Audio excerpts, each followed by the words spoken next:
ఈ వీడియోలో మనం భగవద్గీత అధ్యాయము 12 శ్లోకము 3ను పరిశీలిద్దాం.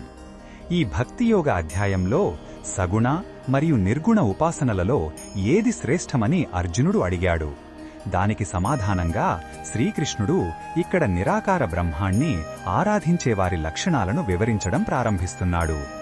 మొదటగా ఈ పవిత్ర శ్లోకాన్ని భక్తితో విందాం.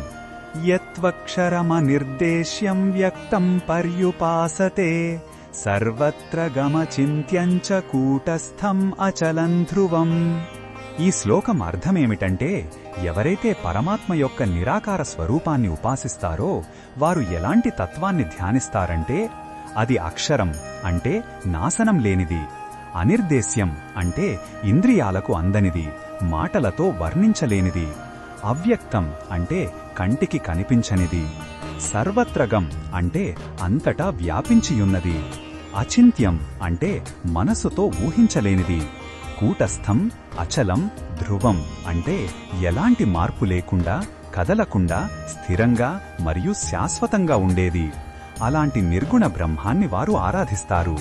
ఈ శ్లోకంలో ఉన్న భావం మనకు ఏమి చెప్తుందంటే, నిరాకార తత్వాన్ని ఆరాధించడమనేది ఉన్నతమైన జ్ఞాన మార్గం. దీనికి గొప్ప మేధోశక్తి, ఇంద్రియ నిగ్రహం అవసరం.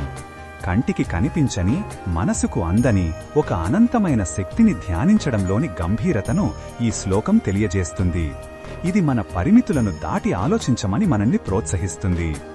ఈ బోధనను మన దైనందిన జీవితంలో ఎలా ఉపయోగించుకోవచ్చు అంటే, మన చుట్టూ ఉన్న ప్రపంచం నిరంతరం మారుతున్నా దాని వెనుక ఒక శాశ్వతమైన మార్పులేని సత్యం ఉందని గుర్తుంచుకోవాలి.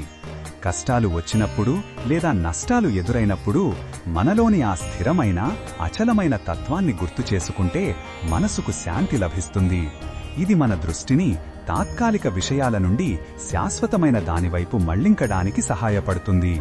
మరిన్ని భగవద్గీత శ్లోకాల అర్థాన్ని తెలుసుకోవాలంటే మా తదుపరి వీడియోలను తప్పకుండా చూడండి.